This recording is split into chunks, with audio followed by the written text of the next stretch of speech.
Guys, welcome to Crazy Burger. In this video, we're going to be looking at Neo Geo Arcade 1. Neo Geo hits Evercade. Let's have a look at it.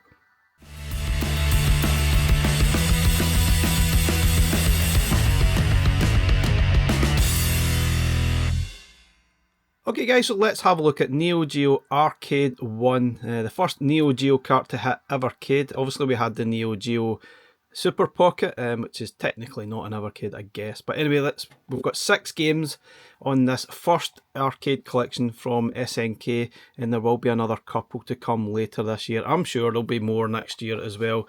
This is cart number 16 on the purple arcade label. 6 Neo Geo hits. We'll get the King of Fighters 2000, Metal Slug, Shock Troopers, Magician Lords, Sengoku, and Iron Clad. And there's a few screenshots there of some of the games, and just make sure your Evercade devices are updated to the latest firmware. Let's have a quick look inside the box. What we've got the cartridge as normal, Neo Geo Arcade 1. You might see something poking through here which actually caught my eye. It wasn't that caught my eye, but I'll show you that in a little minute. Let's see what's actually in the box. We've got the manual as normal, and just this little free Evercade wallpapers and sign up to the news, that type of thing. But let's have a look at the manual first and foremost before we look at the actual cover. So it's a nice little manual as usual. Let's have a look through it.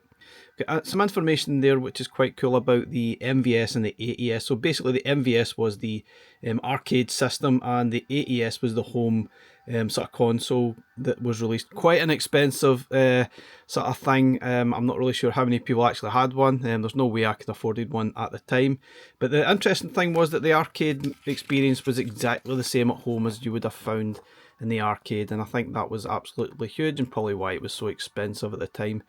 So obviously we've got one of SNK's most well-known games. We've got Metal Slug. I'm not sure how many Metal Slug games have been made, but quite a lot, and there are lots of information about the game there. This is really cool. We've got the King of Fighters 2000. Again, I'm not sure why they jumped straight to this version. Perhaps it's maybe one of the better versions. It does look fantastic. And interestingly, they have actually got a good few pages here of all the different moves that your characters can move. Now look at some of the combinations required for some of these moves. I have no idea I'm ever going to pull any of these moves off. Some of these look incredibly complicated. Sometimes playing these games, I'm usually a bit of a button basher, to be honest. Sometimes I do memorise some of the moves, but look at the amount of pressing buttons that you need to get to pull off some of those crazy moves. Good luck pulling them off. And there's plenty of pages. That's practically half the manual gone on all the sort of moves that's possible with all the characters. There are a lot of characters in this, to be honest. There's a note here: all moves assume the character is facing right. So obviously if you're facing the other way, it's obviously reverse. And some names have changed in more recent entries in the recent series. Okay, so maybe they've changed some names for some legal reasons, I guess. So next up we've got Shock Troopers. This is from 1997. That was actually quite late for an arcade sort of style game. This one is a sort of a Mercs Commando style-esque game, although a lot more modernised, I guess. Magician Lord from 1990. This is more like a platform style run and gun game almost. Okay, we've got Sengoku from 1991. This was a scrolling sort of beat 'em up, which is, it looks a little bit different to your usual beat 'em ups. We've also got Ironclad from 1996, and the interesting thing here is that it's a Neo Geo CD game, so it's great to see that on here. And just some little information about the Evercade EXPR and VSR. So that's it. There's only 6 games. Obviously it doesn't sound like an awful lot, but if you try to buy these separately on Switch, for example, it's about £6-7 to buy separately. So it's a reasonable good value collection. But anyway guys, what you're probably waiting for and wondering what the fuss was about, there is actually a secret here that I discovered by complete accident. I was actually looking at the cover and you seen it was slightly ruffled, and I was wondering why, so I was trying to straighten it up, and when I sort of opened it up, I realised that it was actually a reversible cover, and it looks like this. So it's got that black and gold sort of arcade AES look to it, which looks really, really cool. Not sure how many people are wanting to have that in their collection. Will that give you sort of OCD by looking at it because it stands out from the rest? But that does look really, really cool. Obviously it's decorative purposes only, as it said there. I wonder how many people will actually discover this. For me, I discovered it by complete accident. I'm pretty sure most people will probably not even notice, but that's a nice little secret that they've added nonetheless. Let's have a quick bash on the EXP before we play on the VS. Yep, we've got the 6 games, but yeah, let's have a quick bash. Probably the most well-known game from SNK, which would be Metal Slug. I definitely noticed there is a slight delay in loading a lot of these games. Very slight, it's not an awful lot. And yeah, that does happen for every game. That is normal. Don't get worried about that. That does happen as it's loading up the games. Yep, insert coin by pressing the select button. As normal, press start to begin. And this will be a 2-player game also, which is pretty cool.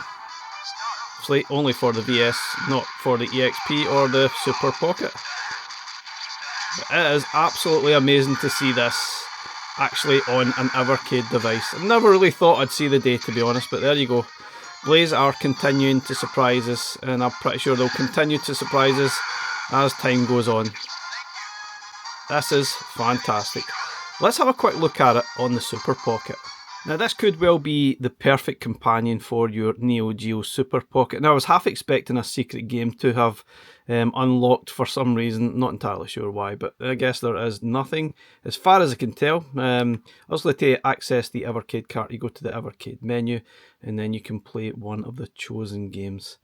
And yeah, this looks really, really cool. So let's have another bash at Metal Slug before we play through all the games on the Evercade VS. And yeah, still looks and plays fantastic on the Super Pocket. I will look at this in more detail on the Super Pocket. I just wanted to test it out, check see if there's any secrets unloaded, but there isn't. As far as I can tell, there isn't. But yep, absolutely perfect for the Pocket.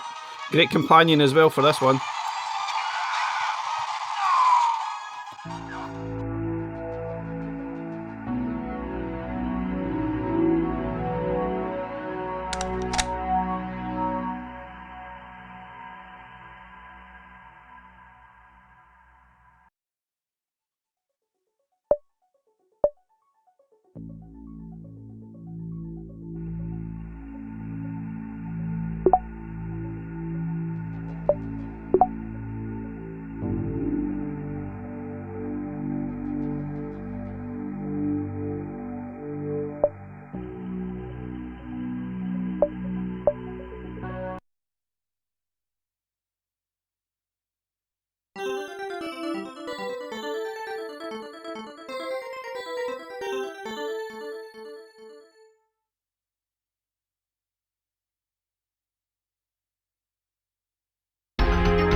So first up we've got Ironclad, and this is obviously the Neo Geo CD game, and it's a horizontal shooting game. Now apparently this was never actually released originally in North America, although it did eventually make its way to the Wii Virtual Console, and then eventually I'm sure it made an appearance on Xbox and stuff, and you can actually buy this on GOG.com for about $6, but for me, I think this was really, really good, and I'm not even a shoot 'em up fan, but graphically it's superb, sounds amazing, and it does look absolutely brilliant, and I enjoyed playing through it.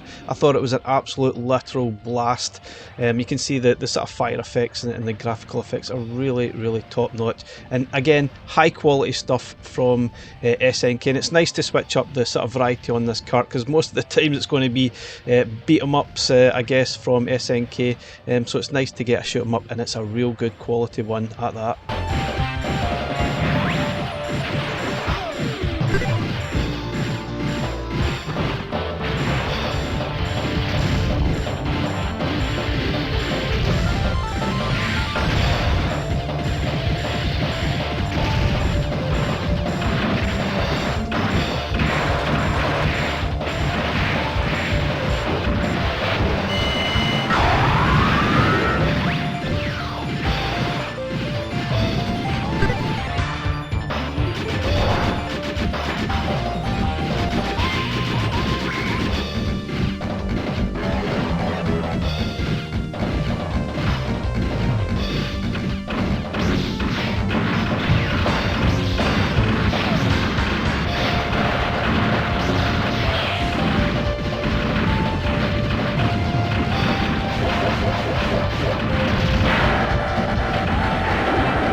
So next up we've got the King of Fighters 2000, and you can clearly see graphically this is absolutely superb. It reminds me a lot of the game Last Blade that's on the Neo Geo Super Pocket. It's got that sort of lovely anime, sort of cartoon style graphics, but wow, this has so much great gameplay and a phenomenal amount of characters to choose from. 35 characters, plus there's probably some extra ones, secret ones to unlock, which is just absolutely mind-blowing.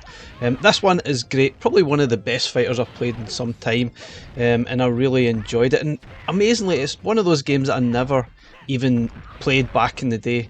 Never really had a lot of game experience with SNK games, but this one is fantastic stuff. And interestingly, it was the last in the series. I think this was the 7th version installment of King of Fighters, and it was the last one produced by the original SNK before they went bankrupt. Obviously there was some later series in this, but that was the last one from the original team behind these games. It's a great game, certainly could be one of the best I've played in some time. It's excellent, high quality stuff, and probably really good fun in 2-player as well.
So next up we've got Magician Lord. Now interestingly, this was actually a launch title for the arcade system and the home console AES.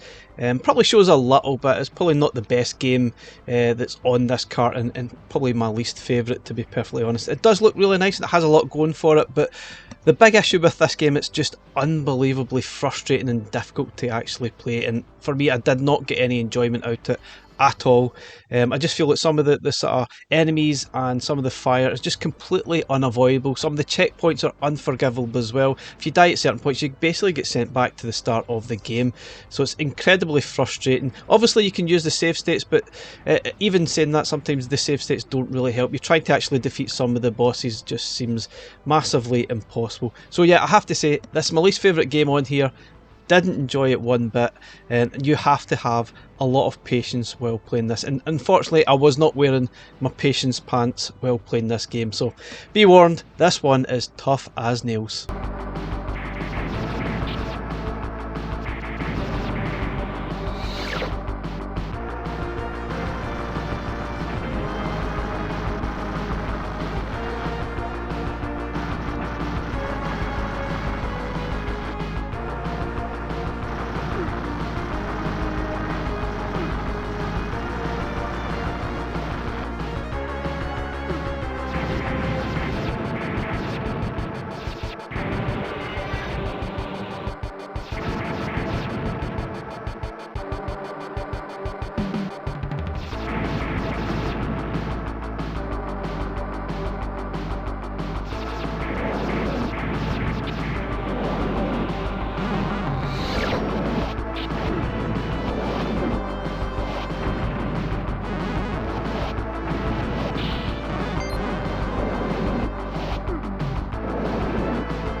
Metal Slug.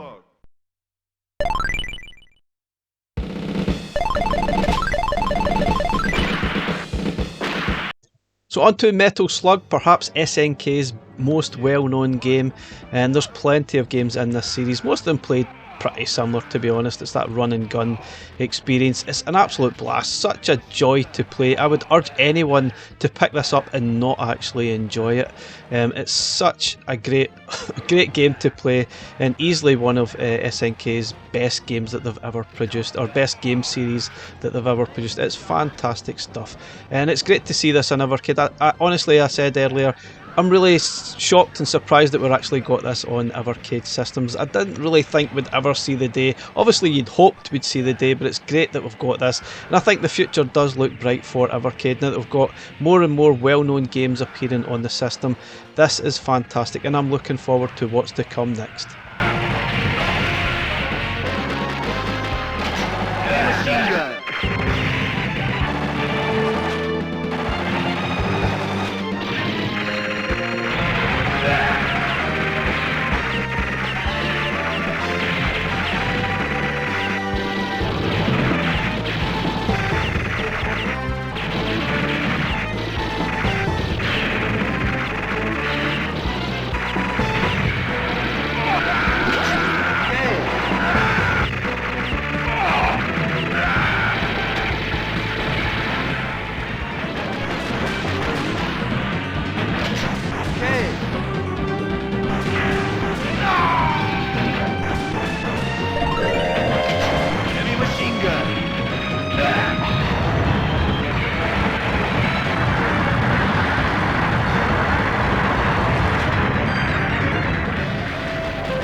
Okay, next up we've got Sengoku, and this is basically a sort of scrolling beat 'em up or slash 'em up, and this one is weird as heck. I have to be honest, at times I was not sure what the hell was going on in this game, but don't get me wrong, it is good fun to actually play. You can switch between 3 different versions. You can switch to a wolf and also a more powerful samurai for extra help throughout the game. So instead of like a big power up, you basically can switch to different characters to help you in your progress.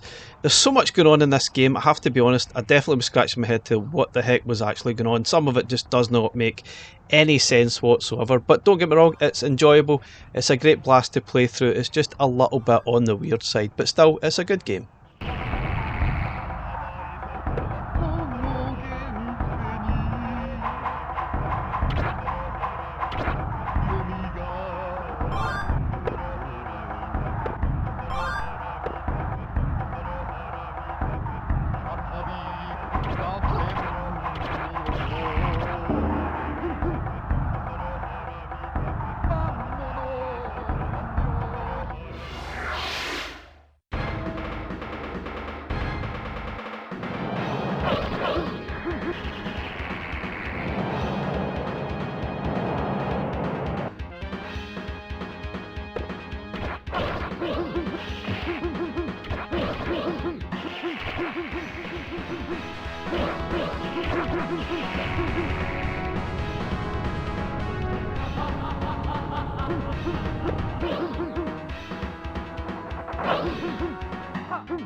So final game on this collection, this is Shock Troopers, which was released in 1997 and was quite clearly inspired by games such as Mercs from Capcom and Commando, which was released a good few years before. And although this game is certainly a good step above those games graphically, and obviously there's a lot going on action-packed wise in this game, it is such a blast to play through, so much nonsense going on. You can scroll from top to bottom, then left to right. You can change between different characters as well throughout the game, different weapons. It is absolutely brilliant, really good fun to play. Now if you played Metal Dragon recently from the Kai Magazine software collection, it's very similar to that. Obviously that game itself was heavily inspired by this game, but this one is far superior to that. So sorry Kai Magazine software, as much as I enjoyed Metal Dragon, this is quite clearly a step above that game. It's absolutely brilliant stuff and a great way to round off this collection.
So final thoughts on Neo Geo Arcade 1. I think it's a fantastic collection. It's great to see this finally on Evercade systems, and it plays great on all of them. So whether you've got an Alpha, a Super Pocket or an EXP or a VS, it doesn't matter. It plays fantastically well on all of them, and it's a must-have collection. If you love arcade games, you're in for a treat. Obviously, if you've never even played any of these games, you're definitely in for a treat. 6 great games, although one of them I wasn't that keen on, but I'm not saying it's a bad game. It's just very, very difficult. That would be Magician Lord. But apart from that, what a collection. Fantastic to see SNK Neo Geo on Evercade at last, and there is more to come. Neo Geo Arcade 1 will release August 29th, and thanks very much for Blaze for sending out our review copy for the purpose of this video. Thanks again for watching, guys. We'll catch you again in the next one. Bye for now.